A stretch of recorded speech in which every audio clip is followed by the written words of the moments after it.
Hello, everyone, and welcome to Guildmaster Gaming. This time around, I have Jake Myers, who is the director of a film I got a chance to see at the 2025 FilmQuest Film Festival, Kabucha.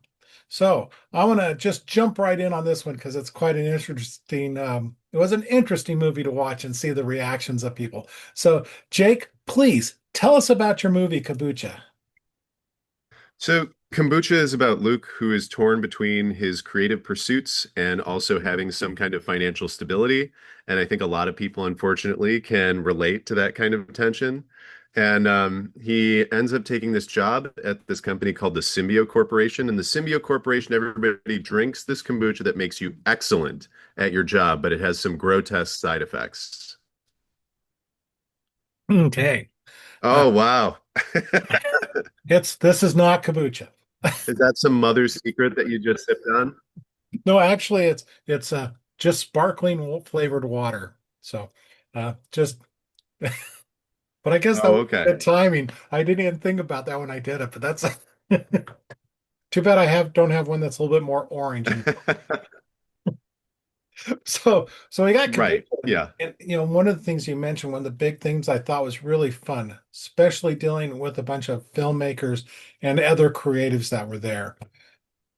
The conflict between what we want to do and what we see we have to do. That that really came across as a major Right. theme throughout the movie. So was that the Right. impetus of what you guys were shooting for? Or did it just kind of come out going, oh, we can build on that? I think that's what drew me to the story to begin with. Jeff Backen wrote this whole kombucha script, and it had all of these body horror elements. It had all of this corporate satire, but I think it had this hook that I think everyone can relate to, and or at least a lot of people can relate to, that we just have to spend so much of our time doing things for companies or for our jobs that we don't really want to do. Like how much of our life is spent not doing the things that we are creatively passionate about. And I think that hook really made me want to pursue this story. Okay. Another element I thought was really fun about the whole corporate identity and um, Yeah. I'm trying not to give away but I know you know where I'm going with this without kind of saying, but almost I guess the cult aspect of when you're at a Oh, job yeah. and how they kind of pull everybody together. That was a that looked like you guys had a lot of fun just playing that up. Absolutely. I mean, we just used pretty banal standard corporate language and went through the steps, step by step of cult indoctrination, right? And I do feel like a lot of jobs, especially at startups, they start you off with that, right? Like you are immediately love bombed right from the start. Like you're told about all of these benefits and how you're part of the family. And then you start to get fed the CEO's vision, and then everyone has to get on board. And then you see what happens to people who kind of deviate from that vision. And you see that your entire identity is being tied to this place, even though you are completely disposable, right? So I've had that feeling before in my corporate career. Yeah, same. So, so there was, I don't want to get into too many of the details of the movie because, that's part of the fun of it. There's, just the hidden aspects of the corporation and just where everything's going and the relationship builds, but it's got some strong points there. But in terms of filming, I know in the Q&A there was one thing that came up about because there is this aspects of body doubles. And Yeah. filming, you ran into a serious problem with all of a sudden going, oh crap, what do we do? Uh, I was wondering if you could kind of tell us a little bit about that, because I think some other filmmakers or creative types in this sort of stuff could really benefit from and hear from what you guys went through. So in indie filmmaking, you don't have a money hose to wash your problems away, right? We couldn't hire a casting director that could fix our problems and make sure that we had absolutely everybody that we needed, and we could, yeah, have a backup on standby ready to go. So our body double quit. said, I'm not coming to set tomorrow. I don't want to do this role anymore. I changed my mind. And we only had the location for X number of days. So what we ended up doing was we called around and we asked around, saw if there was anyone who could fit the physical description. And one of our production assistants, Armand, said, "You know what? Why don't I just do it? Like I can make this work. I can do the beats. I can do some of the fight choreography. I think I can do it." And he ended up being perfect. I think he ended up being a much better choice than the person that we initially had cast as the body double. And he built a rapport with our lead actor, Terrence, so quickly. And they really did because they had been talking earlier on the set. And I thought Armand just came through in a way that was special. To his credit, shout out to Armand. But I think one thing that is the takeaway for other filmmakers is things are going to happen. Ask your crew to help you solve problems, allow some of their ideas and like be a collaborator, not just a dictator. And I think when you open yourself up to those sorts of things, sometimes something better ends up happening in the end. And yeah, you just kind of have to be flexible and move with it. I think on the other side of it for Armand, it's just being there and making yourself available for those opportunities. Uh, Right. I don't know if I told you, but I've told some other people the whole way I got involved with FilmQuest is when they were starting up, I was writing for a magazine called Utah Geek Magazine, and I was reviewing all this stuff over here, the games for them. Yeah. And they called me up and they said, "Hey, we know you do game reviews, but we got a chance to go to this film festival. Do you do movie reviews?" And it's kind of like this here because I went, "I do now." There And we go. Yeah. I think that's exactly what Armand got the chance to do is going, "Hey, I can do that." And Yeah. so I just thought that was a great story because it reminded me a little bit of what I went through. Uh-huh. But so let's kind of back up a little bit. The genesis. Now I know you were saying the other person was your co-writer, so you Yeah. did one part of it. But where did this story idea where did it germinate from? It initially germinated completely from Jeff Beck, and he came to me with three different script ideas. And this one, I think, had the most relevant hook and felt most culturally appropriate for the now and for a culture of startups and of mass layoffs. So I was all about this idea, but I ended up talking with him about trying to hit story beats that I think would satisfy horror audiences, and their expectations for where certain things happen. So we rearranged the story after doing a short. We did a short, we toured with it, and then we were able to see what worked, what things we could kind of trim down. And it was such a great collaborative process. But I brought in some of my experiences of, working in a corporation, feeling more like that it was cult indoctrination to a certain degree. And he also was just so sharp, razor sharp about the corporate lingo and making this very familiar way of speaking feel so strange, right? Like, especially, I think, let me circle back to you on that. Is something that I think everyone after seeing the film is going to second guess saying out loud. I thought it was kind of interesting at the festival. There was people talking about that in other avenues because of it being used. And then after the movie, you did see that where people going, "Let me circle." Well, wait a minute. So I think That's you got the proper great. Yeah. response. You went there. Um, so that's where it came from. We talked about a little bit of what it is. Now I get the feeling from just what I saw. This is getting near the end of your festival run at FilmQuest. So what's next Yep. for kombucha? What do you got coming up for us? Kombucha is going to screen at another, yeah. Kombucha is going to screen at another Hole in the Head in San Francisco on December 5th, which I think is a Sunday. And then we are going to release the film on Blu-ray, DVD, and VOD on December 2nd. So that's coming up. Kombucha is going to be available December 2nd, Blu-ray, DVD, video on demand, which is really exciting. Yeah, that's so you getting it out there already. That's pretty good. Very fast. So now that Yeah. yes, so you're wrapping everything up on this project. You kind of put it to bed. It's going out on video. hmm Uh, I know that's never fully gone, but so what's next Right. for Jake? Jeff and I have been developing a story. Initially, I was going to do a slasher next summer, but John Conney of Take Care Productions, who produced Kombucha 1, said, I changed my mind. I don't want to do the slasher anymore.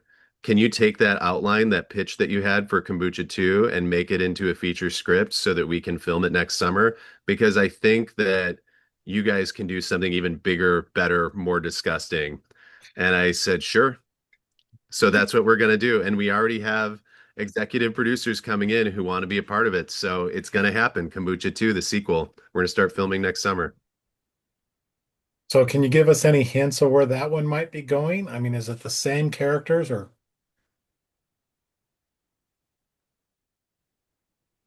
It's different characters. There's going to be some crossover. There's going to be a little bit of storyline crossover. But one thing that I thought Kombucha 1 started to dig at just a little bit was wellness culture. And wellness cults in general, I find just fascinating, like Bikram yoga, like the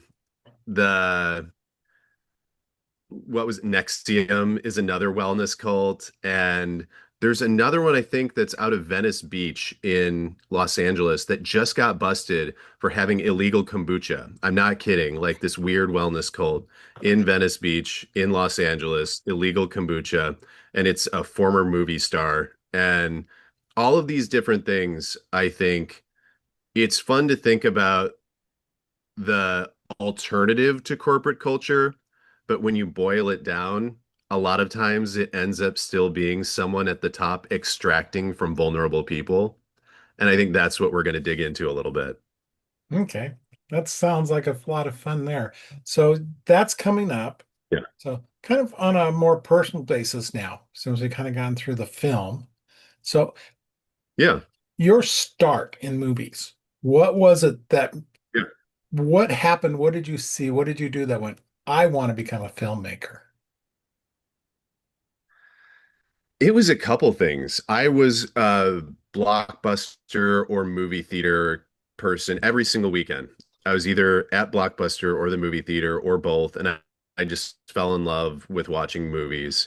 I think a handful of films made me really want to do it myself. I think 2001: A Space Odyssey really blew my mind in a way that made me think, oh, you can take these things where you just slightly modify, um, or you can just imagine what would happen if there are these two like conflicting ideas and you just let it play out on screen and you make it as dramatic and tense as possible. And then everyone has some kind of takeaway that sits with them for a while. And I thought that's a powerful thing. It changed my life. It changed how I viewed the future and what was possible. And I thought, you know what? Yeah, I really want to do that. This is going to sound even dumber, but Jackass, when I was a teenager, just seeing those guys go out with a camera and do things that would make people laugh. Uh, my friends immediately, we got our camera and we started doing that right away. The moment we saw Jackass, we would go and just do something very silly and stupid and harmless in public, and it would make each other laugh. And one of my best friends growing up, Joe Sepka, who we would get the camera out and do all these dumb stunts with each other, he's still a collaborator of mine. He ended up doing the score for half of Kombucha. And yeah, we've been collaborating since we were in fifth grade, working on little like experimental kid movies and now playing it on the big screen. Okay. So out of the films that you've seen over the years, was there any of them that you used as influence of how you wanted to pull kombucha together? There were, yeah, several. I think the Blob from the 80s, like I really loved how that looked. I loved how slimy and gooey and drippy it was. I loved Cronenberg's The Fly. I loved the takeaways from that. I loved that there was some kind of subtext that was really key and critical to that film. The mad scientist aspect and the body horror was great, but also I really love Mike Judge. I love Office Space. I love Silicon Valley. I think that humor is like it's so fun because it makes you stop and think about your everyday banal life in a new light. I also love the look of Alex Garland films. I feel like he elevates some of these absurdist, like mad scientist plot lines to feel very grounded and plausible. Like Ex Machina it's a mad scientist movie, but it's executed in a way that is razor sharp. Yes. And Devs, the show that he did, Devs, that soft, glittery, glowing backlight, I thought would just look great. And Matt Brown, my director of photography, I think nailed that look. So that we took this, it's kombucha is an absurdist idea, a drink that makes employees work themselves to death and they're constantly paranoid about being replaced, maybe justifiably so. Um, we needed to play it as straight as we could.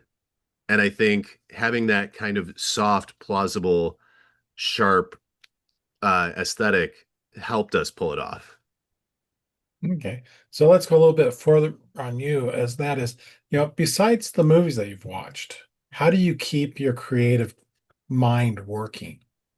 What do you do on the outside of movies? It's so funny. I have a backlog of ideas that I just need to get done. It's a compulsion, I think, more than anything. Um, because I think I'm someone who's actually kind of good at computer science and coding, and I think I could have taken a very different career path that might have been much more lucrative. But I feel so compelled to film. I feel so drawn to it. And I feel like I have these stories that I will just feel miserable if I don't try to get them out in the world. And if another idea comes my way, like via Jeff, I just think, wait, no, no, no. Like, I have to stop everything. This idea is better than all the other ones I have cooking. Let's work on this together. Let's bring this thing to life. And yeah, it's a compulsion. It's something that I don't know if I could stop if I wanted to. Okay. I understand that. Most creatives I know, it's they talk the same way. It's the compulsion, the total desire of getting it out there. So I just actually thought of one other thing about your film. It's one of those sideline questions a lot of times that comes up in Q&As is, what is it about your film? What is it, like one or two things within it that you're most proud of how it came about or how it ended up in the movie? There's two things. I think the big bad was something that I'm so proud of. I'm not going to talk too much about what it is, but we had to digitally replace the whole thing. And I just need to shout out Third Beacon and my visual effects team for their efforts on it. I thought they did a spectacular job. And I think the big bad looks like something out of a much bigger budget movie, in my opinion. And I want to give them all the credit that's due. Another thing that I'm really proud of is a very tiny joke um, that I put in right before the world premiere. I seriously, like the day before I did my final export, I put in this dumb joke that was rest in power. And every single time it's played in front of an audience, people just crack up at the banality of this joke. It really felt like the most banal, evil thing that someone could say in that moment. And people ask, what's like you? What's the most you moment in the whole film? And I'm like, yeah, that was it. Rest in power. That's okay. So kind of since that was you there, if you had, let's look to the farther future maybe. I know you got Kabucha 2 kind of Yeah. in the works, and you got the slasher that you've got in kind of in the works. So if you had your dream job, your dream project, what would that entail doing? I would want to have a show, a horror show that follows a character that is driven almost exclusively by id and then secondary ego, but this person has no super ego. And in the backdrop is a horror film that this person is too selfish and impulsive to pay any attention to. And I think doing some kind of series following this character that I think is a heel. For some reason, I love seeing a heel on screen, like someone who you just love to hate, and and they can't help themselves. And I think that's something that I really want to do in the future. And I would love to get someone like a Danny McBride to play a heel and just to follow this awful character but in the middle of the genre that I love so much, in the middle of a horror movie. And for some reason, this jerk keeps escaping any consequences and never gets killed. That sounds like quite the story there. Okay, so we're kind of wrapping down a little bit here. So we've talked about the future of the film and what you're doing on and all this and where you're from.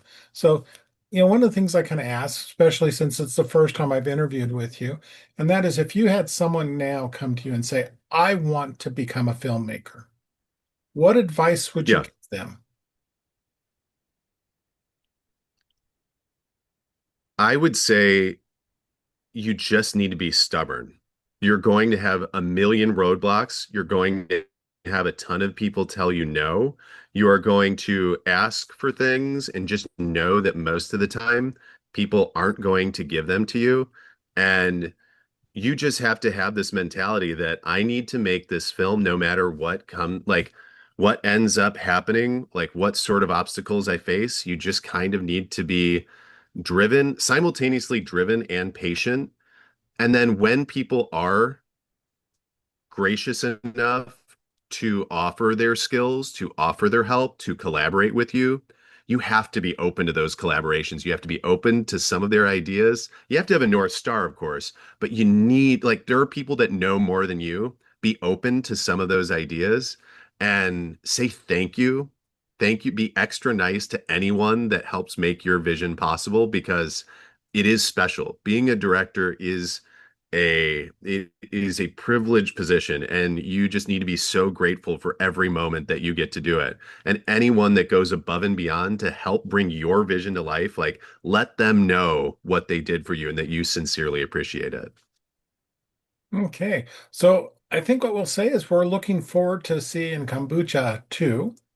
Uh, Hopefully that will get back into the festival circuit soon, and maybe not next year from the size of the production was, but maybe the year after is when it's probably be Yep. the tighter the frame fit there. So I want to thank you for joining me and everybody, watch for Kombucha. It's coming out the first part of December on disc, Blu-ray, and on streaming service for video on demand. And it still Yep. has one more festival hit to do at the 1st of December. So if you get a chance, get to see this in the theater because, like you're saying, the some of the impact of the end part of the movie, I think, plays out very well on the large screen.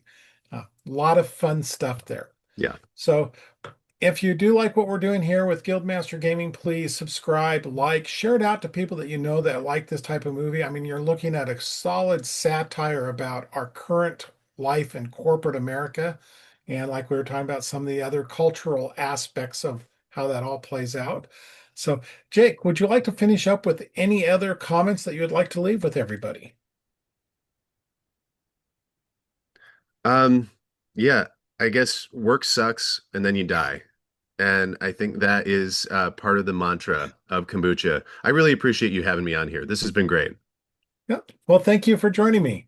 And we'll get to go do this again. So until next time, everybody, Yeah, have a that'd be great great. time.